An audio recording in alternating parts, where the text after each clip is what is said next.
Naam, bila shaka mimi naitwa Sitati Musa na hii hapa ni Songolist TV, na kama kawa huu unaitwa Umbea Mtaani, na hivi sasa nipo nyumbani kwake Bwana Luba, na nimewahi tu kufika hapa ili kuweza kuzungumza naye tu shughuli nzima ambayo hivi sasa inatamba katika mitandao za kijamii. Niliwahi kupata nafasi nikazungumza naye Bwana Angle Igwe na akanieleza ya kwake, lakini hivi sasa ni naye Bwana Luba. Bwana Luba, mambo vipi? Mambo poa bro. Pengine tu kwa ufupi tuambie Luba ni nani, kisha kwa ufupi utakuwa unaeleza tu kile ambacho unafahamu kulingana na Shelly Beach Festival ambayo ilikuwa kuanzia tarehe 25 na ikakwenda mpaka kuvuka mwaka. Kile tu ambacho utakuwa unaelewa utakuwa unatueleza. Na mimi kwa majina naitwa Ali Athman Mwamrieni, almaarufu Luba Den Lubinho, the Brazilian Samba boy from Rio de Janeiro. Mimi kwanza nafanya kazi katika ofisi ya MCA wa hapa Mtongwe, Honorable Nusura Munyi Kimuswa, kama manager, yani mkurugenzi mkuu. Vile vile mimi ni katibu wa chama cha ODM upande wa vijana katika ODM Youth League hapa Mombasa.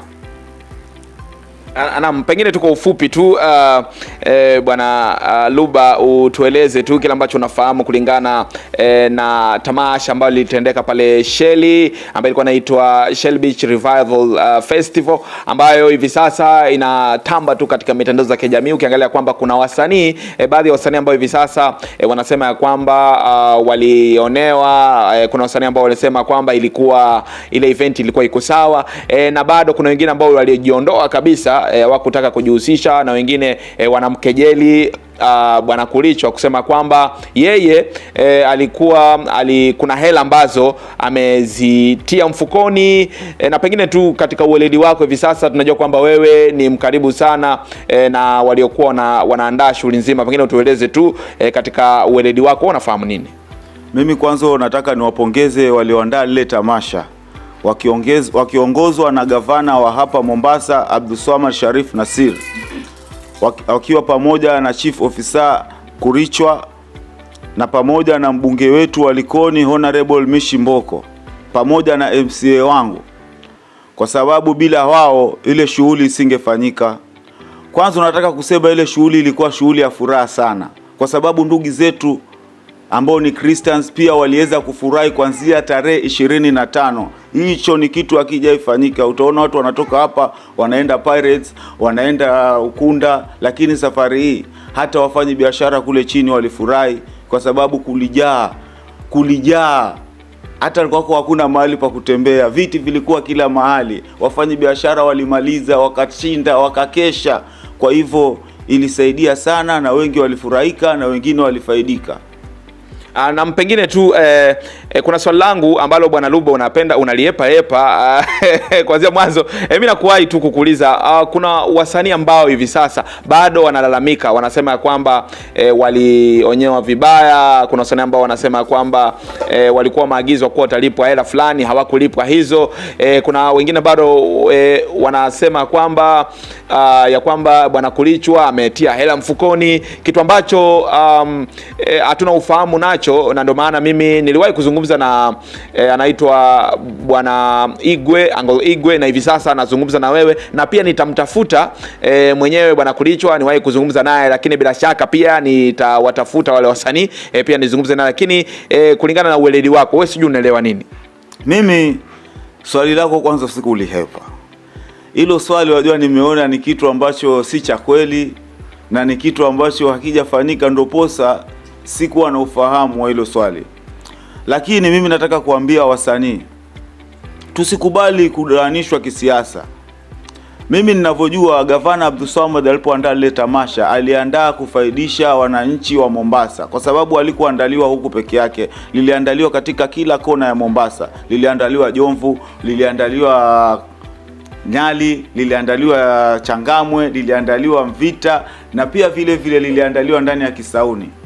So mimi nataka niwaambie kuwa wasanii, kama kuna msanii analalamika kuwa Kulichwa alikula pesa zake, mimi nimefanya na Kulichwa sasa hii ni 15 years, na hakuna hata siku moja hashawahi kufanya kitendo kama hicho, na Kulichwa si mtu mdogo.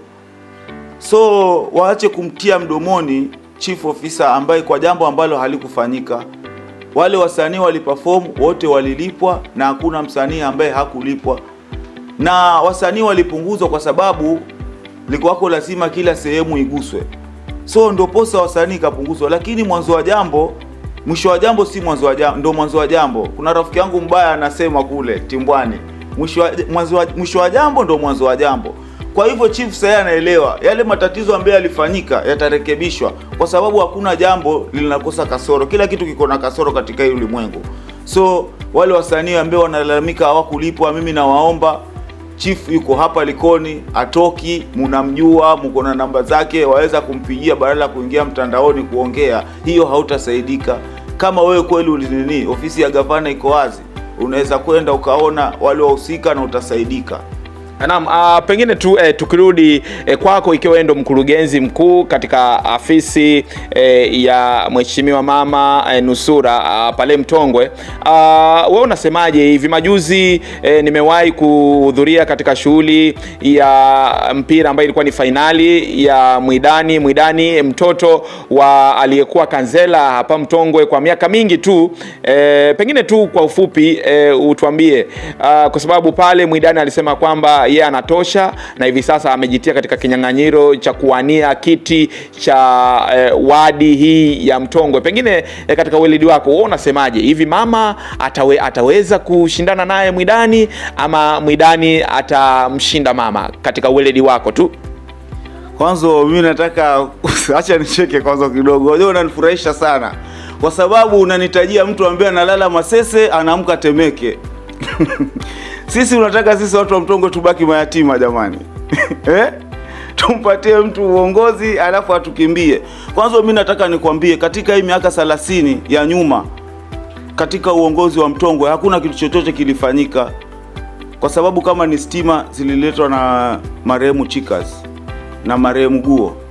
Hao at least naweza sema walifanya kitu, lakini hao wengine mimi sijui kama kuna kitu chochote kilifanyika. Na kwa sasa ukiangalia hii Mtongwe yetu ya sasa, maendeleo yanafanyika katika uongozi wa Mama Mishi na uongozi wa Mama Nusura. Tumeweza kupata kabro ya soko mjinga ambayo inaelekea ikipitia nyumbani kwa MCA ambaye alikuwa hapa kitambo.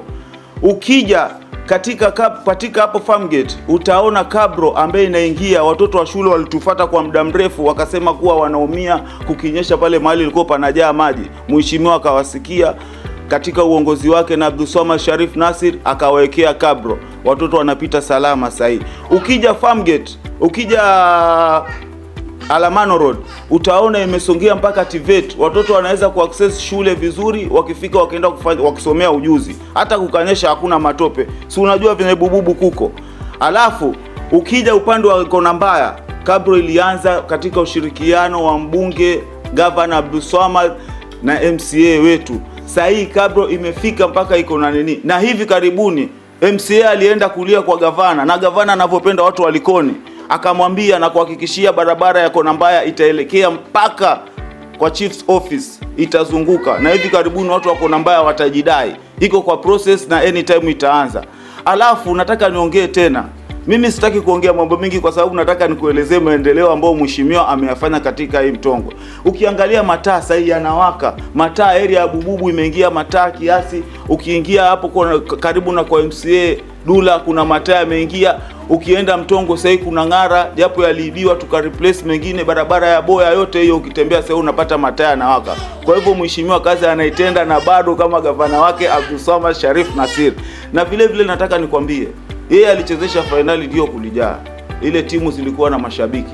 Na ile timu moja ambayo tulifungwa juzi, mheshimiwa Nusura aliweza kufanya tamasha kubwa sana, ambayo aliweza kuchangia timu ya Petuko City, akawapatia zaidi ya 50,000 ambao waliweza kupata laki, na hiyo timu ambao wataweza kujimudu. Vile vile pia aliweza kuwaganyia vikundi tofauti ikiwemo Wakamba, Wakikuyu, Wajaluo. Hiyo inamaanisha mheshimiwa Nusura hana ubaguzi wala hachagui, na anapenda wananchi wake wa Mtongwe. Na mimi nataka kumwambia huyo ambaye anasema anataka kuja kusimama, huyo bado sana ang'ang'ane na mimi kwanza, kwa sababu mimi mwenyewe nikiachiwa hata tosha. So nataka kumwambia mheshimiwa Nusura sio ligi yake.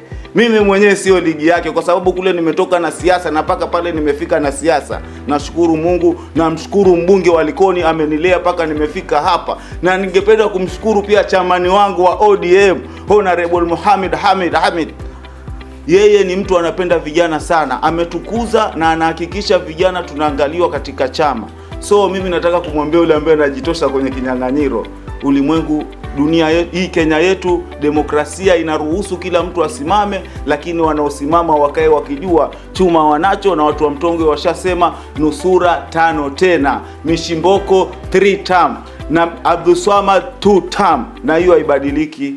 Naam, bila shaka huyo hapa kwa jina lake anaitwa Bwana Luba, na yeye ndo mkurugenzi hapa mbunge katika eneo bunge ama katika ofisi ya wadi hii ya Mtongwe, muite Luba. Bwana, mimi naitwa Sitati Musa na umekuwa ni umbea mtani, na kama kawa tutakuwa tunazunguka kote ili kutafuta wasanii tupate umbea, na kama unajua umbea si kazi, kazi ni kusutwa.